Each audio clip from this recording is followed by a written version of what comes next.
ramdam na natin ang galit at hagupit na ginawa kay Tatay Digong. Nandito po ngayon ang mag-inang si Hanilet Avancenia at si Veronica Kitty Duterte.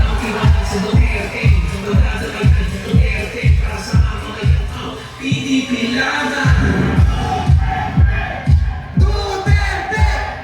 Duterte! Duterte! Duterte! Magandang gabi ho sa inyong lahat. Gabi po! Kumusta ho kayo? Galing! Dapat yung anak ko lang magsasalita eh. Sabi ko, ano ba gusto niyo marinig niyo? Gusto niyo marinig yung lahat ng sakit sa dibdib? Sige! Yung anak ko, baby pa sana, pero napilitan mag-mature dahil sa nangyari. Hindi naman ho natin maipagkait yan kung anong nangyari. Pero ito ho talaga, sana ho tayo Pilipino, isa-isip, magtanda na tayo. Kung gusto na ako lumuhod, umiyak dito, magtanda na tayo.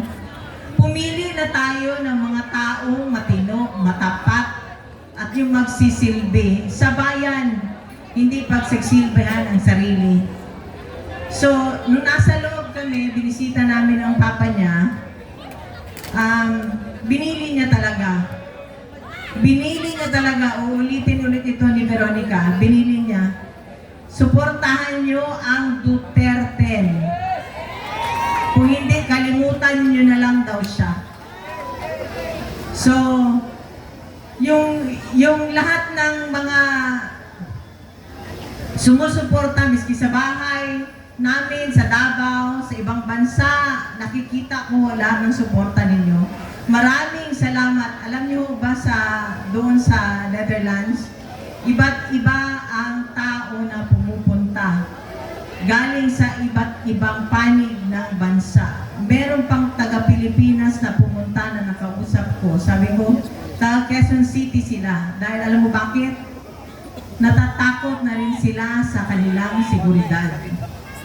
Kung noong una, di ba, mahal ni Pangulong Presidente ang bawat Pilipino, gusto niya maging masaya, safe, ligtas, nakakauwi ng bahay. Walang nangyayaring masama. Sana ho, suportahan ninyo ang mga kandidato ni Pangulong Presidente Duterte, Presidente Duterte, Rodrigo Duterte, 10. Nakikiusap po ako at yung sa mga darating na mga araw, maging mapagmatsyag po tayo lalo na sa araw ng eleksyon. Tulungan ho natin ang bansa, tulungan natin ang susunod na henerasyon.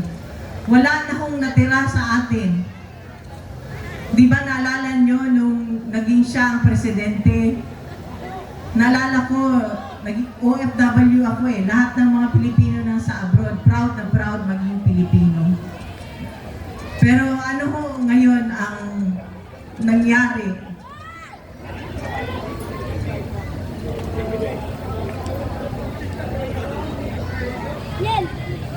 Kung kayo ang nasa sitwasyon namin nung nandun kami sa Villamor, parang hanggang ngayon nananaginip pa rin ako. Parang hanggang ngayon hindi pa rin ako makapaniwala. Gusto ko humingi ng tulong, di ko alam kung saan. So kaya ngayon, nandito kami, nagsasalita, humingi kami ng tulong ninyo, suportahan nyo ang Duterte.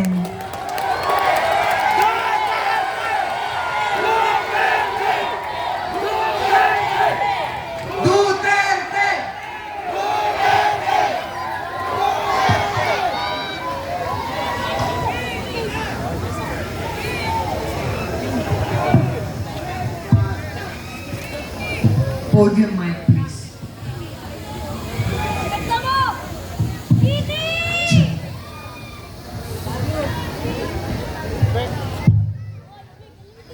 Magandang gabi sa inyong lahat.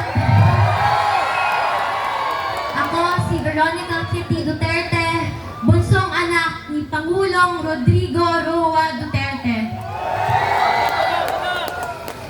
Naalala niyo po ba, noong panahon ni PRRD, nakakaalis at nakakauwi ng ligtas ang mga anak niyo? Ibalik natin ang ganoong pamamahala sa bansa. Nandito ako ngayon dahil kinuha nila sa amin, sa ating lahat, higit sa lahat, sa akin, ang tatay ko. Noong March 11, 2025, nasaksihan ko ang pagkidnap at pag-abuso nila sa tatay ko. Imbes na krimen, korupsyon at kahirapan ang pagtuunan ng pansin ng pamahalaang ito, inuuna nila ang pagsira sa pamilya ko at sa lahat ng kalyado nito. Pumili tayo ng matino at matapat sa paglilingkod kasi kung hindi, kawawa tayong lahat at ang mga susunod na henerasyon. Mahalagang magkaisa tayo sa araw ng eleksyon, May 12, 2025. Suportahan natin ang PDP laban sa Senatorial Slate o mas kinikilalang Duterte.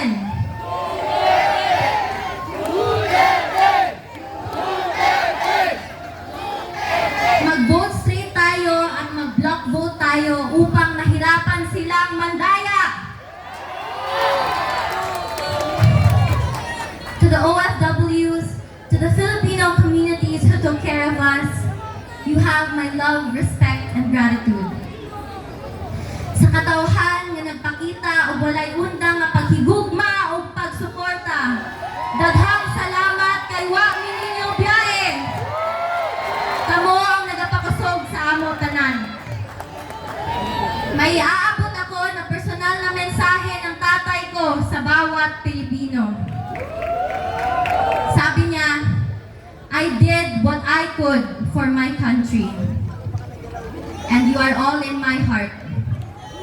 Pangalawa, sabi niya, kung kakalimutan niyo lang rin ang Duterte, kalimutan niyo na lang rin siya. Mga kababayan, huwag nating kalimutan ang bilin ni Tatay Digong.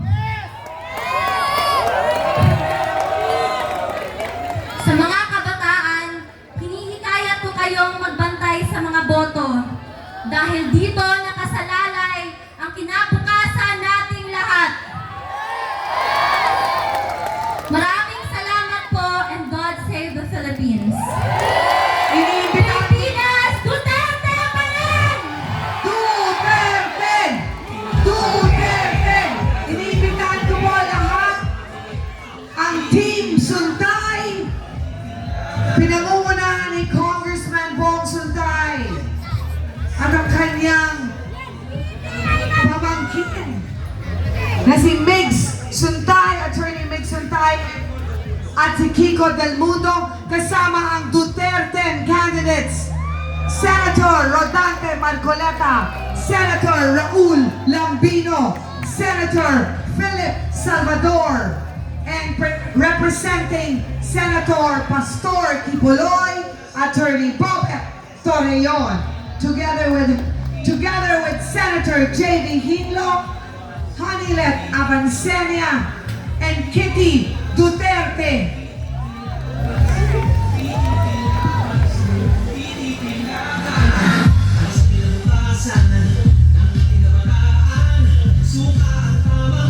Duterte! Duterte! Sabay-sabay natin kantahin. Kung pwede nyo buksan ang inyong mga flashlight, buksan po ninyo.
salamat, Congressman Bo Suntay, for hosting this rally. Maraming salamat.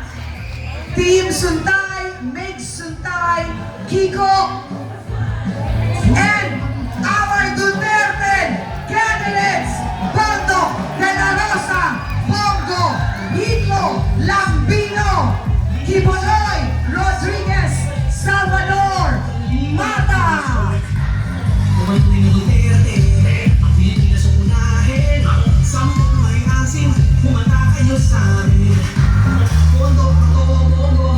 Black voting po tayo. Congressman Bong Suntay, Attorney Mix, and Kiko.